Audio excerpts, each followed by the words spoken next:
बाळको आजना विडियोमां आपणे 8मुं प्रकरण વધુ ભારે કોણ તેના વિશે વાત કરવાના છીએ અને નવી સ્વાધ્યાય પોથીની અંદર જે સ્વાધ્યાય કાર્ય આપેલું છે એ સ્વાધ્યાય કાર્ય શીખવાના છીએ અને તેના વિશે શીખીને સ્વાધ્યાયની નોંધ કરીશું. બરાબર છે. પહેલો પ્રશ્ન છે, અનુમાન કરો કે કોને વધારે મોટી બેગની જરૂર પડશે. બેગ એટલે થેલી. તો અહીંયા જે વસ્તુઓના નામ આપેલા છે બે એમાંથી બેમાંથી કઈ વસ્તુ ભરવા માટે વધારે મોટી બેગની જરૂર પડશે તેના જવાબ આપણે લખવાના છે. તો પહેલું છે 1 કિલો રૂ અને 1 કિલો લોખંડ. તો એમાંથી કઈ વસ્તુ ભરવા માટે મોટી બેગની જરૂર પડશે? તો કે જવાબ આવશે 1 કિલો રૂ. બીજું છે 1 કિલો ગોળ અને 1 કિલો પોપકોર્ન. તો એમાં 1 કિલો પોપકોર્ન. બરાબર. ત્રીજું છે 1 કિલો ખાંડ અને 1 કિલો મગફળી. તેમાં કોણ વધારે જગ્યા રોકશે? તો કે 1 કિલો મગફળી.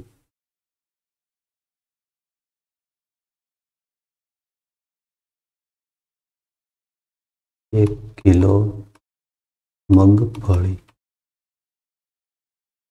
આગળ બીજું છે 1 તરબૂચ બરાબર 2 પપૈયા છે. જો 1 તરબૂચ બરાબર 2 પપૈયા. તો અહીંયા બીજી 3 ખાલી જગ્યાઓ આપેલી છે એ તેના આધારે જ આપણે ગણતરી કરી અને ખાલી જગ્યાની અંદર જવાબો લખવાના છે. તો 1 તરબૂચ બરાબર 2 પપૈયા હોય તો 3 તરબૂચ બરાબર કેટલા પપૈયા થશે? તો કે 3 તરબૂચ બરાબર 1 પપૈયું એટલે 1 તરબૂચ એટલે 2 પપૈયા થાય. તો 2 તરબૂચ એટલે 4 અને 3 તરબૂચ એટલે 6 પપૈયા થાય. હવે આગળનો બીજી ખાલી જગ્યા છે, ખાલી જગ્યા તરબૂચ બરાબર 10 પપૈયા. હાલો, અહીંયા 2 પપૈયા હોય તો 1 તરબૂચ થાય છે. તો 10 પપૈયા એટલે કેટલા તરબૂચ થશે? તો કે 5 તરબૂચ થશે. હવે અહીંયા છે ત્રીજી ખાલી જગ્યામાં 10 તરબૂચ છે. તો પપૈયા કેટલા થશે? તો કે પપૈયા છે 20 થશે. આવી રીતે આ ખાલી જગ્યાઓના જવાબ લખવાના હતા. આગળ હવે અહીંયા 1 અઠવાડિયા માટે નીચે દર્શાવેલ વસ્તુઓની કેટલી જરૂર પડે તેની યાદી બનાવો. તો આપણા ઘરની અંદર જીવન જરૂરિયાતની વસ્તુઓની અંદર આ બધી વસ્તુઓ છે, ઘઉં, ચોખા, ખાંડ, ગોળ, મીઠું. તો 1 અઠવાડિયાની અંદર આ બધી વસ્તુ કેટલી આપણા ઘરની અંદર વપરાતી છે એના વિશે અનુમાન કરીને લખવાનું છે. તો ઘઉં છે તો અંદાજિત આપણે લખીએ કે 5 કિલો. ચોખા તો કે 1 કિલો. ખાંડ તો કે 500 ગ્રામ. ગોળ 500 ગ્રામ. મીઠું 250. બરાબર. તો આવી રીતે અંદાજ લગાવીને આપણે આ બધું છે લખી શકીએ. આગળ અહીંયા વજનનું અનુમાન કરીને આ વસ્તુઓ છે એને અહીંયા જે વજન લખેલું છે એની સાથે જોડવાનું છે. તો પહેલું છે 1000 કિલો કરતાં વધારે વજન. આમાંથી કોનું હશે 1000 કિલો કરતાં વધારે વજન? તો કે આ પ્રાણી છે એનું વજન 1000 કિલો કરતાં વધારે છે. ગેંડો છે તો એનું વજન એટલું છે. 800 કિલો તો ગાયનું વજન છે 800 કિલો હોય. પછી 300 ગ્રામ આમાંથી શું હશે? તો કે 300 ગ્રામ છે આ સફરજન છે એ હશે. 65 કિલો છે એ આનું વજન હશે અને 3 કિલોગ્રામ છે તરબૂચનું વજન છે. તો આવી રીતે છે જવાબો બધા જોડવાના છે. આગળ થોડીક અહીંયા વસ્તુઓની યાદી બનાવવાની છે. તમે જાણતા હોય તેવી 50 કિલો કરતાં વધારે વજન હોય તેવી વસ્તુઓની યાદી અહીંયા બનાવવાની છે. જેનું વજન છે એ 50 કિલો કરતાં વધારે હોય. તો એના જવાબની અંદર આપણે લખીએ કે આપણા ઘરની અંદર એવી કઈ વસ્તુ હોય? તો કે તિજોરી, પછી ફ્રીજ, બાઇક, કાર, કબાટ, ગેસ, સિલિન્ડર, આ બધાનું વજન છે એ 50 કિલો કરતાં વધારે હોય. હવે આગળનો પ્રશ્ન છે, તમે જાણતા હોય તેવી 50 કિલો કરતાં ઓછા વજનવાળી વસ્તુઓની યાદી બનાવવાની છે, જેનું વજન 50 કિલો કરતાં ઓછું હોય. તો એવી વસ્તુઓ તો આપણા ઘરની અંદર ખૂબ જ વધારે ઘણી બધી હોય. તો એની અંદર આપણે લખીએ સાયકલ, બુક, કંપાસ, ટેબલ, ખુરશી, ટીવી, મોબાઈલ ફોન, બરાબર. આ બધી વસ્તુઓ છે એનું વજન છે 50 કિલો કરતાં ઓછું હોય. આગળ અહીંયા થોડાક ચિત્રો આપેલા છે અને એની સામે આપણે એ વસ્તુ ક્યાં જોવા મળે, વજન કાંટો ક્યાં જોવા મળે, નીચે આપેલ વજન કાંટા તમે ક્યાં જોયા છે એની આપણે નોંધ કરવાની છે. તો સૌથી પહેલા તો આ વજન કાંટો છે, આ વજન કાંટો, એ વજન કાંટો આપણે ક્યાં જોયો હોય તો કે મોટું માર્કેટ યાર્ડ હોય એની અંદર વજન કરવા માટે હોય તો માર્કેટ યાર્ડમાં. પછી આગળનો વજન કાંટો છે કરિયાણાની દુકાનમાં, કરિયાણાની દુકાનમાં જોયો હોય આપણે. આગળનો આવો વજન કાંટો આપણે ક્યાં જોયો હોય તો કે મીઠાઈની દુકાનમાં.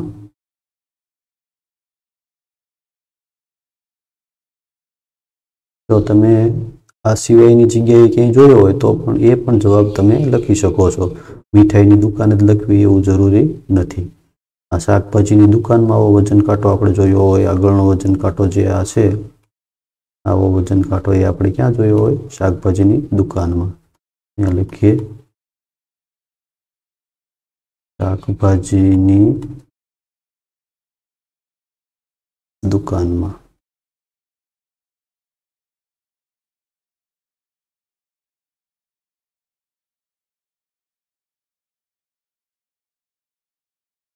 આગળ અહીંયા એક કોયડો આપેલો છે, જુઓ, સમજો અને જવાબ લખો. જુઓ, સમજો અને જવાબ લખો. તો એની અંદર આપણે સૌથી પહેલા થોડુંક સમજી લઈએ કે એક ગાજર છે, અહીંયા 2 ટમેટા છે અને અહીંયા 5 લસણ છે. તો એમાં વચ્ચે બરાબરની નિશાની કરેલી છે, એટલે કે એક ગાજર હોય એની, અથવા આપણે કઈ રીતે ગણતરી કરીએ તો કે કિંમત જોઈએ કે એક ગાજરની કિંમત એટલે કે બરાબર 2 ટમેટા થાય. એવી જ રીતે 5 લસણ લઈ શકાય. એક ગાજર બરાબર 2 ટમેટા છે અને 2 ટમેટા એટલે 5 લસણ છે, બરાબર. તો હવે અહીંયા પહેલો પ્રશ્ન છે, 10 ટમેટા હોય તો સૂકું લસણ કેટલું થાય? અહીંયા 2 ટમેટા એટલે 5 લસણ છે. તો 10 ટમેટા એટલે ટમેટાને કેટલી હારે ગુણાકાર કરીએ તો 10 થાય, ગુણ્યા 5 એટલે 10. તો આને પણ ગુણ્યા 5 કરી નાખો એટલે કેટલા થશે?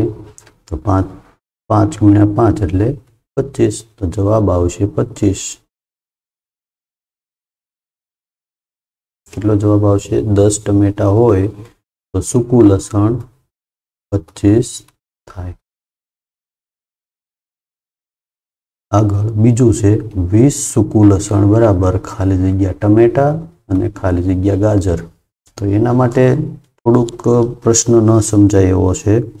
તો એમાં આપણે અંદાજિત લખવાનું છે કે અહીંયા ટમેટા કેટલા લખશું અને ગાજર કેટલા લખશું. તો બેયનો આપણે સરવાળો કરવી તો 20 સૂકું લસણ થઈ જવું જોઈએ, બરાબર છે. બેયનો જે સરવાળો આપણે થાય કે આટલા ટમેટા એટલે આટલા લસણ થાય અને આટલા ગાજર એટલે આટલા લસણ થાય. તો એના આધારે નક્કી કરવાનું છે કે 20 સૂકું લસણ થવું જોઈએ. તો આપણે અંદાજિત લખીએ 4 ટમેટા અને 2 ગાજર. તો 4 ટમેટા એટલે લસણ કેટલું થશે? 4 ટમેટા એટલે 10 લસણ થશે. કેટલા થશે? 4 ટમેટા એટલે 10 લસણ અને 2 ગાજર એટલે 1 ગાજર એટલે 5 લસણ થાય છે, તો 2 ગાજર એટલે બીજા 5 એટલે 10 લસણ થશે। તો આ 10 લસણ અને આ 10 લસણ એટલે કેટલું થઈ ગયું? 20 લસણ થઈ ગયું। આપણે 20 લસણ કરવાનું હતું। હવે અહીંયા બીજું કાંઈ લખેલું નથી,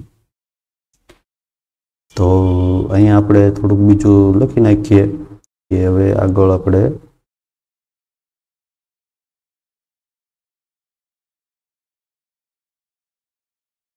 30 સૂકું લસણ કરીએ આપણે।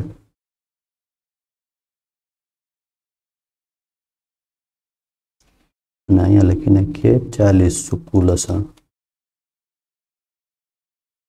તો 30 સૂકું લસણ કરવું હોય આપણે તો કેટલા ટમેટા લેવા પડશે અને કેટલા ગાજર લેવા પડશે? કેટલા ટમેટા અને કેટલા ગાજર? 30 સૂકું લસણ કરવા માટે 8 ટમેટા લેવા પડશે અને 2 ગાજર લેશું।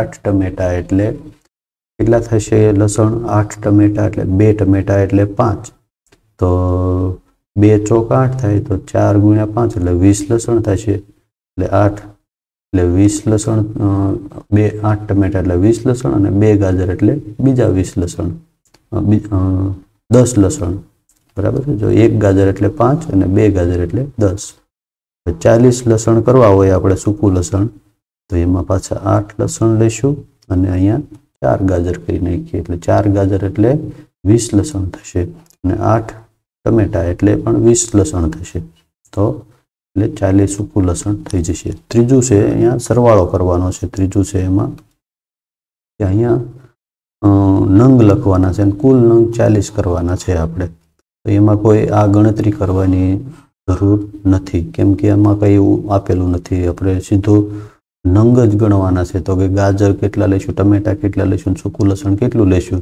જેથી ત્રણેયનો સરવાળો નંગનો કરીએ તો 40 થઈ જાય। તો આપણે અંદાજિત વસ્તુઓની યાદી કરી નાખીએ કે 10 ગાજર લઈએ, 10 ટમેટા એટલે 20 થઈ ગયા અને 20 સૂકું લસણ લઈ લઈએ, તો બધાનો સરવાળો કરીએ તો 40 થઈ જશે, 40 નંગ થઈ જશે। આવી રીતે એના જવાબ છે એ લખવાના છે। આગળ અહીંયા એક કોયડો આપેલો છે, ખીચડી બનાવવા કુલ કેટલું વજન થશે? હવે અહીંયા વજનનું નામ લખેલું છે, વાટકો 250 ગ્રામનો વાટકો છે અને એક વાટકી છે એ 50 ગ્રામની છે। હવે લેવાનું છે કેટલું? 3 વાટકા ચોખા ને 1 વાટકી દાળ, બરાબર છે। તો એ બધાનો આપણે અહીંયા જવાબ છે લખી। તો પહેલા તો 3 વાટકી ચોખા લઈએ આપણે,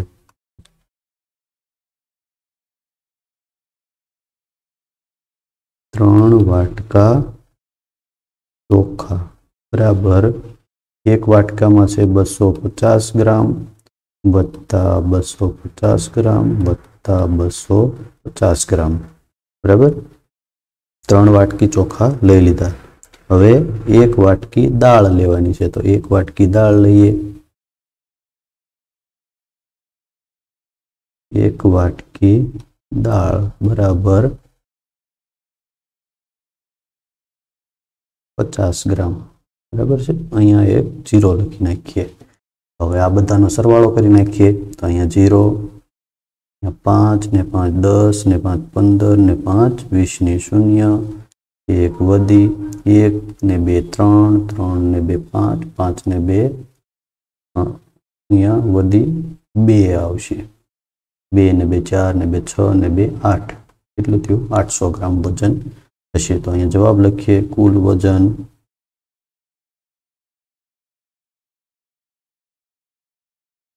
800 ગ્રામ થશે।